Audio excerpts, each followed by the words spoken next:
Mesdames et messieurs, bonsoir, bienvenue dans notre journal. Voici les titres de ce lundi 2 mai.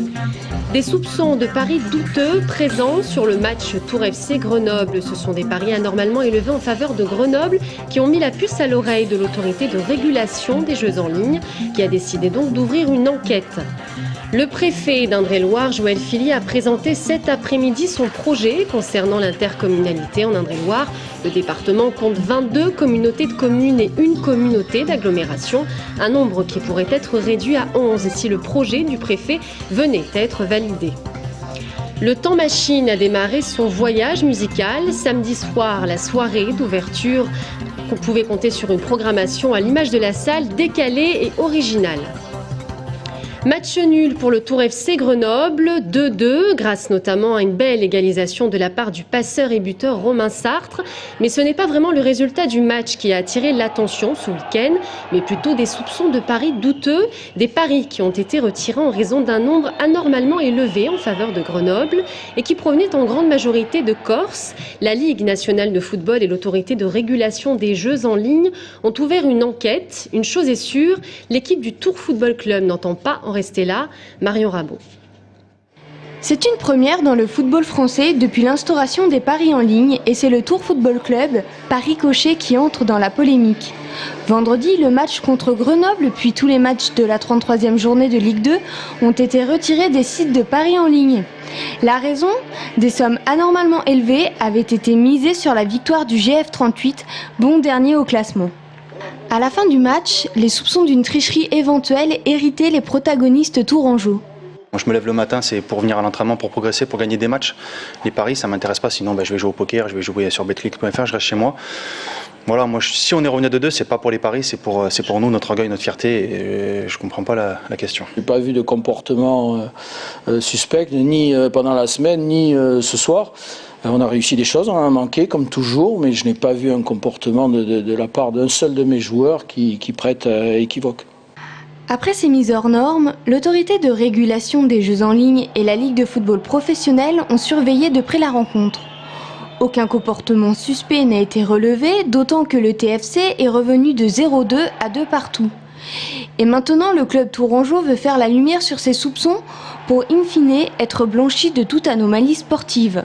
Même si on ne vit pas avec ça et que ce qui compte maintenant c'est notre match contre Le Mans et notre fin de saison et la construction de notre saison l'année prochaine, nous en interne, c'est pas un dossier que l'on va mettre sous le coude, on a besoin d'aller au bout des choses pour connaître le fonctionnement de ces paris en ligne qui, sur cet élément-là, ont porté préjudice au club.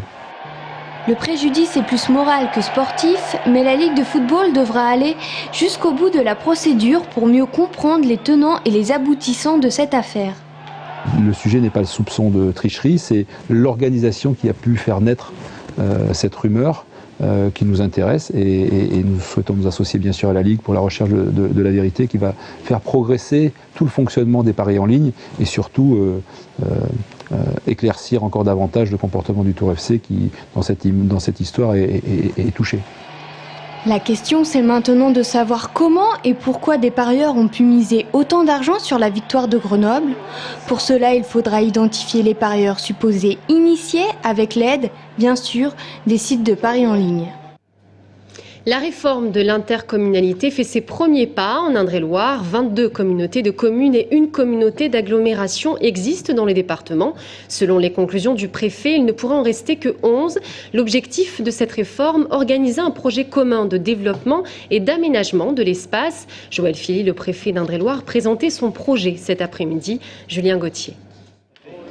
Le grand bouleversement du nouveau schéma départemental présenté par le préfet, c'est la réduction du nombre de communautés de communes. Aujourd'hui, le département en compte 22, plus l'agglomération Tourangelle. Le nouveau schéma, lui, n'en prévoit plus que 10. De plus grands ensembles pour éviter l'isolement de certains territoires et mieux organiser les services à la population par la mutualisation des moyens. Aujourd'hui, j'ai présenté un projet qui vise effectivement à simplifier le paysage intercommunal en Indre-et-Loire, avec un objectif, c'est de mieux organiser ce territoire qui, certes, connaît une évolution démographique très positive, plus 70 000 habitants en 20 ans et plus 70 000 habitants dans les 20 prochaines années, mais qui connaît également de très grosses inégalités territoriales. Il n'est pas question d'hyperagglomération tourangelle incorporant les communautés voisines, mais plutôt d'un pôle métropolitain avec des partenariats renforcés entre Tourplus, le Val de l'Indre, l'Est tourangeau et le Vouvrion. C'est le seul point positif, en tout cas celui qui fait consensus chez tous les élus. Cela n'est qu'une perspective, il appartient maintenant aux différents acteurs d'en décider. En revanche, dans le sens inverse, ce qui ne plaît pas, mais alors pas du tout aux élus, c'est le calendrier prévu. C'est bien que nous ayons un projet sur lequel nous pouvons discuter. Ça ne veut pas dire que le projet est parfait et tout à fait acceptable. En ce qui me concerne, je pense qu'il mérite beaucoup d'aménagement. Ce qu'il faut, c'est avoir le temps de l'étudier, le temps de faire des propositions contradictoires. Et malheureusement, on nous demande un avis en 3 mois. L'avis des conseils municipaux de chaque commune, de chaque communauté de communes, plus l'avis des conseils communautaires, tout ça en 3 mois, ça me paraît trop court. Les avis ainsi formulés seront examinés ensuite en commission départementale à partir d'octobre, et ce pour 3 mois, pour une approbation définitive du schéma au plus tard le 31 décembre 2011. Suivront ensuite, logiquement, 2 années pour sa mise en œuvre. D'ici là, certaines voix devraient s'élever. L'établissement français du sang à Tours compte sur vos dons. Demain, l'établissement prolonge son ouverture dès 8 h et cela jusqu'à 19 h sur le site de l'hôpital Bretonneau. L'autoroute A10 se refait une beauté et pour ce faire, l'accès vers l'A10 par le diffuseur numéro 19, celui qui relie Tours-Nord à Parcé-Mêlée, sera fermé. En effet, Cofiroute se lance dans des travaux de réfection des enrobés dès aujourd'hui et cela jusqu'au 10 mai. La fermeture partielle aura lieu la nuit uniquement entre 20 h et 7 h. Le Temps Machine ouvrait ses portes pour la première fois samedi soir. La salle recevait pour l'occasion un groupe de musique actuelle qui fait la différence, à en croire le public. Ravi par la programmation de cette première soirée, le groupe Gablé a d'ailleurs répondu présent pour l'occasion. Anaïs Michaud.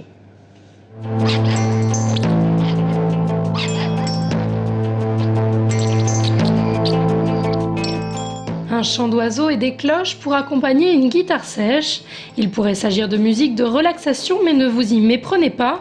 C'est en réalité une chanson du groupe Gablé mêlant pop, folk et électro.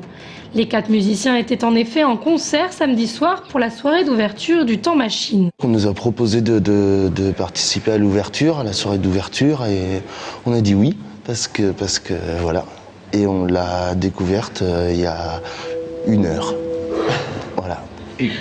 Et quand on a vu la programmation, on était d'autant plus content d'avoir été invité ici, parce que ça a l'air vraiment chouette. Une programmation variée mais pointue avec un mot d'ordre, que les spectateurs en prennent plein les oreilles mais aussi plein les yeux. Des spectateurs qui, semble-t-il, sont déjà conquis. Génial, pour moi c'est vraiment un truc génial qui s'ouvre dans la région. Il y a vraiment des groupes que j'aurais jamais pensé voir dans le coin, notamment les groupes Bandbed. Et ça me fait vraiment plaisir de pouvoir les voir vers là. Une salle à l'ouverture très attendue que les curieux sont venus découvrir. C'est l'occasion de découvrir une nouvelle salle et puis des nouvelles programmations, des choses qu'on ne voit pas habituellement en fait. C'est vrai que la programmation est assez... c'est un peu underground quoi. On n'a pas ça à Tours. C'est surtout une salle pour remplacer le bateau Yves, je vais dire. Voilà. Et après Gablé, les aficionados de musique amplifiée ont pu applaudir le groupe Zombie Zombie.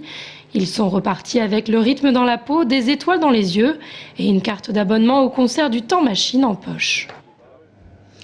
Volleyball, match difficile pour les joueurs du TVB qui ont affronté Cannes ce week-end en demi-finale allée des playoffs. Le score 3-2 pour les Tourangeaux. Les Cannois ont poussé le TVB jusqu'au tie-break. On écoute Pascal Foussard au micro de Sébastien Germain. C'est dur, c'est toujours dur, c'est des matchs coup près, à gros enjeu. On a joué Cannes qui est une très bonne équipe qui en ce moment depuis 1 mois pratique un très beau volley. On l'a vu, on a souffert, mais on a une équipe qui a du caractère, c'est pas nouveau, on le savait. Elle est revenue dans le match, on a eu du mal. Loïc de Cargret nous a relancé, plus Horacio d'Almeida qui a fait une très grosse rentrée. Un joueur qui n'avait pas joué depuis un petit moment mais qui a été très bon. Match retour prévu à Cannes ce mercredi. Jolie voiture de course et bonne ambiance ce dimanche à la Montbrol-sur-Choisy. C'était la 18e édition de Course de Côte, une course qui a fait de nombreux adeptes et aussi la victoire d'un enfant du pays, Julien Bost, jeune poulain de l'écurie MG Racing. Une belle performance pour ce jeune pilote, Anaïs Michaud.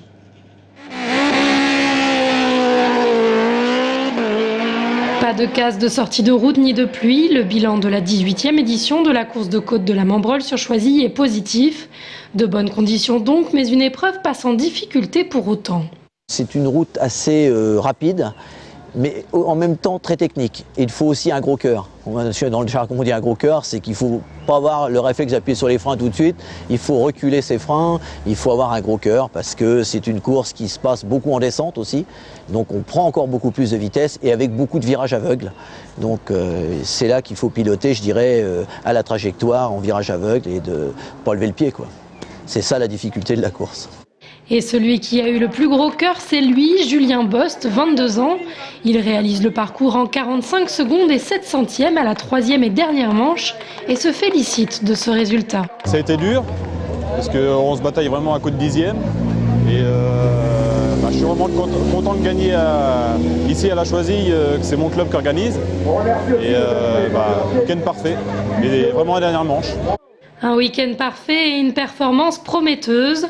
L'épreuve était en effet qualificative pour la Coupe de France de la montagne qui se déroulera à la fin de l'année. D'ici là, d'autres courses attendent le jeune pilote au programme très chargé. Maintenant, le programme, le week-end prochain, je m'en vais à Romorantin, disputer un slalom. Et puis après, je m'en vais du côté de la Vendée. Et puis dans 3 semaines à Veigné, de l'autre côté de Tours. Avec ses 3 participations et un temps plus qu'honorable, le poulain de l'écurie MG Racing va faire des envieux. Quoi qu'il en soit, que les pilotes chevronnés se rassurent, la relève est bel et bien assurée. Fin de cette édition, merci de nous avoir suivis. L'invité de notre rédaction ce soir est Claude Garou, secrétaire général adjoint à la CFDT. A tout de suite.